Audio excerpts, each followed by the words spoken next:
Sem sombra de dúvida, este é um dos contos do Lima Barreto com o melhor título. E eu já aviso de antemão que esse vídeo terá spoilers.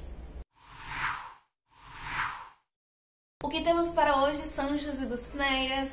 Eu sou a Larissa Bertolina, você está no canal Uma Garota Quixotesca. Por mais que o nosso segmento favorito seja a literatura espanhola, nós vamos falar aqui mais uma vez sobre um dos contos do Lima Barreto, como nós fizemos no ano passado. Esse ano nós vamos falar do Lima Barreto 2 vezes. Como nós estamos nessa temática de março, do mês da mulher, semana passada, se você não assistiu, nós falamos sobre uma obra fundamental da literatura espanhola do século XX. E hoje nós vamos falar de um dos contos do Lima Barreto em que a protagonista é uma mulher.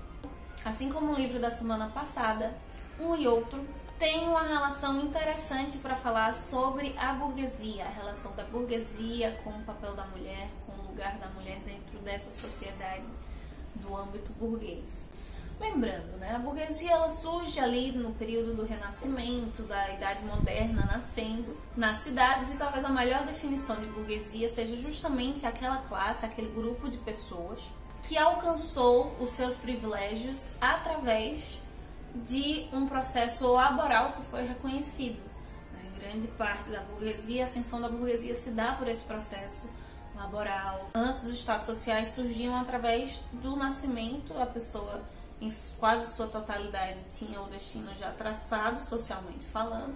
A burguesia é o movimento, o espaço onde se pode ascender ao poder, a novos patamares através desses privilégios alcançados laboralmente. E não só a mulher, mas todos os personagens de hoje têm uma perspectiva de possibilidades. Talvez eles sim estão em âmbito burguês, tem um pouco dessa percepção de alcançar, de conseguir algo através desse laboral, desse privilégio que entra de formas distintas, mas como nós já estamos em um período bem distante do Renascimento, do início da modernidade, os processos, as maneiras como essas questões vão se desenvolver, inclusive aqui no Brasil, sob a perspectiva da protagonista de hoje, é um pouco diferente. A protagonista do conto se chama Lola. Ela é uma cortesã de cerca de 50 anos que é amante de um tal de Freitas, um homem muito rico, com quem ela tem uma filha. Mas o Freitas, apesar de estar abertamente claro, todos sabem que ele trai a esposa e muito provavelmente todos sabem também que com a Lola, ela não mantém essa relação por desejo, por amor, mas por conforto, pelas regalias que o Freitas lhe proporciona, pelo sustento que o Freitas lhe proporciona. E talvez aqui chegue o processo da crise no Lima Barreto, porque a Lola ela segue nessa relação por questões financeiras, de situação de vida, e ela se apaixona pelo motorista, pelo chofer. Por mais que o Lima Barreto não deixe claro se o Freitas de fato sabe dessa paixão ou não, aparentemente é algo que não lhe afeta, que não lhe prejudica, mesmo que ele soubesse, porque da mesma forma que a relação da Lola para com ele tem um interesse maior do que um sentimento, ele é quase que recíproco.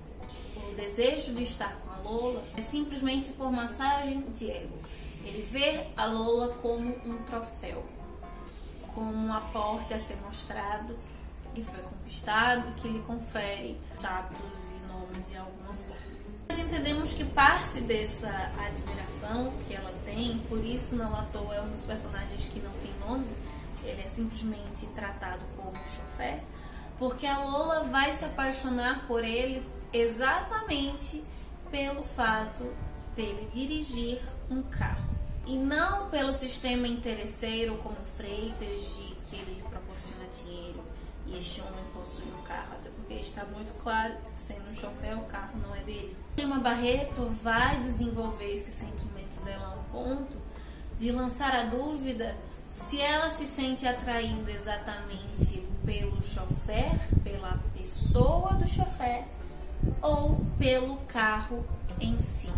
tudo que o carro representa dentro do espaço urbano. Lembrando que nessa sociedade o carro ainda é algo novo, muito mais do que hoje era um símbolo de status, de poder, de certa forma. Assim, se a relação da Lola com o Freitas era estabelecida à base de interesse, da vida boa que ele poderia proporcionar a ela, o carro do chofer, mais do que o chofer, talvez pudesse também, à base de interesse, lhe conceder uma imagem que ela gostaria de expandir pelo restante da cidade. O nome do Lima Barreto é muito evocado quando se fala da relação social da literatura como representação do social, como ferramenta para se mudar o social. Não à toa, ano passado nós falamos de um livro dele exatamente sobre o destino da literatura brasileira, em que ele defende essa perspectiva. Por mais que ele fosse, por exemplo, contemporâneo do Machado de Assis, os discordassem, discutissem alguns pontos, fica muito explícito, muito claro como o Lima Barreto acaba indo muito mais pelo viés social do que o viés estético, enquanto que o Machado de Assis, apesar de ser também um crítico ferrenho da sociedade carioca, o seu poder estético, mimético, literário seria muito mais forte.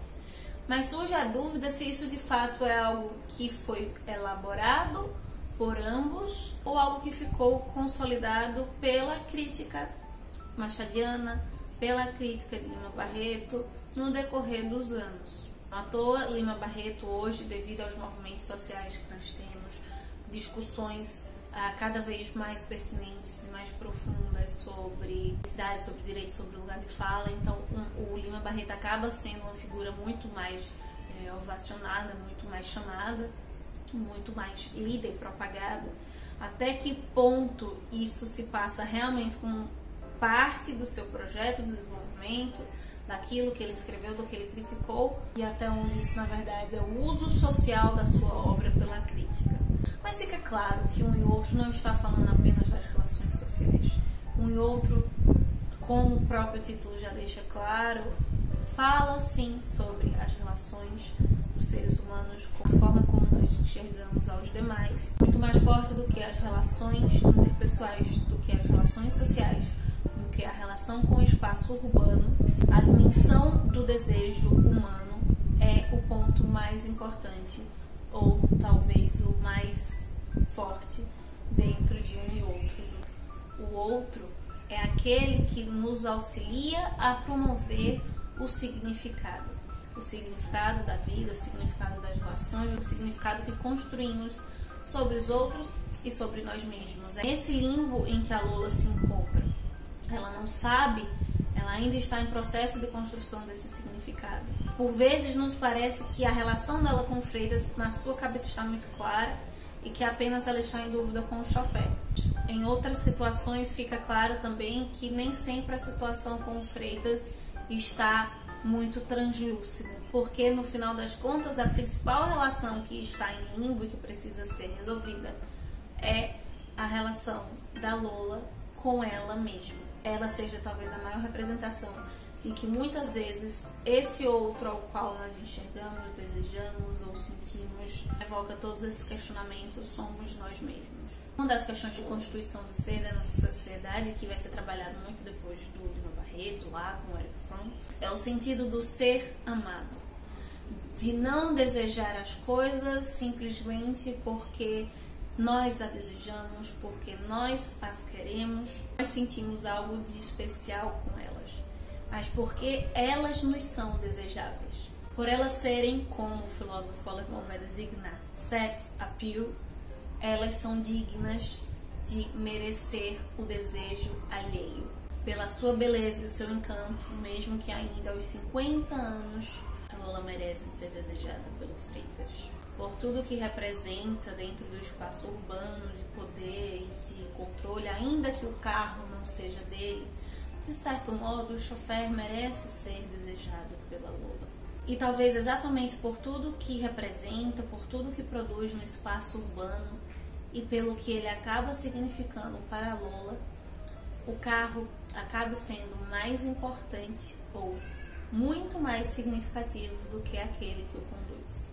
Então é isso, meus queridos Sanchos e Dulcineias, esse é o nosso comentário sobre Um e Outras de Conto do Lima Barreto. Você já leu e tem uma interpretação diferente para esta relação entre a Lola, o Freitas, o Chofé e o carro, comente aqui embaixo. Se tem outro texto do Lima Barreto que você gosta muito, que você gosta mais, sugira aqui também para nós trocarmos boas leituras, bons livros uns com os outros. Durante a semana continuamos nos vendo no Instagram e na semana que vem nos encontramos aqui mais uma vez para falar agora do próximo passo da nossa jornada de leitura conjunta. Possamos sair da biblioteca e ver muito além dos moinhos de